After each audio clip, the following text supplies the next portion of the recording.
Welcome back, clever home buyers. Okay, so now I really want to go into the same degree of detail as I just did with mortgage brokers. I want to talk about building and pest inspectors. At this stage in the process, yeah, you haven't found a home. So why on earth would I be trying to tell you to sort out your building and pest inspector now? Like maybe you won't find the home that you want to have inspected for another 3 months, 3 weeks, 3 days, who knows? However, having your building and pest inspector lined up now is key because at this stage, we simply need to ensure that you've got the contact information and pricing of a preferred inspector. In fact, we often say that you should investigate 2 or 3 inspectors because one may not be available. The trouble is, at the moment, the building and pest inspectors are really hard to come by. And so you need to ask them about their availability. Once you've found 2 or 3 who you think, yeah, I like this guy. I've seen their sample reports. I like the way they're laid out. They're easy to understand. The guy's a good communicator, or the woman, she's explains everything in a lot of detail when I talk to her on the phone.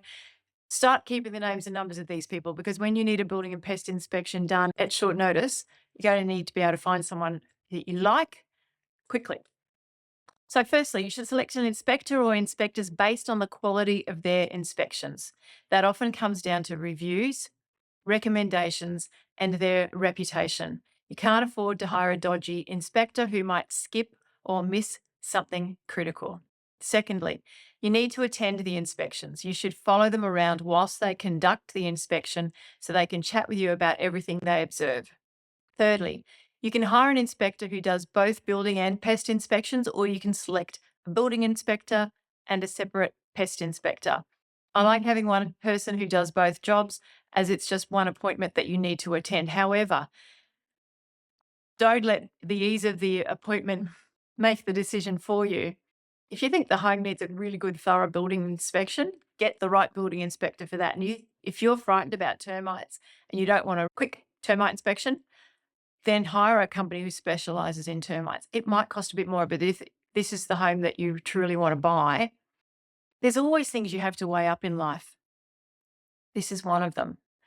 And so people often ask me, should we skip a building and pest inspection?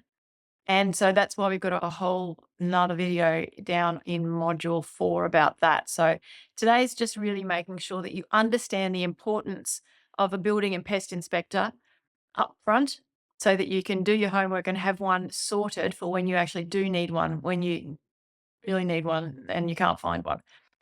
Thirdly, yes, and ask about their availability. So it's crucial that you ensure that an inspector can accommodate your timeline and provide the report promptly, especially if you're on a tight schedule. And so we often state 5 days building and pest inspection timeframes in our offers. It makes the offer seem more attractive because a lot of other people will say 7 days or more.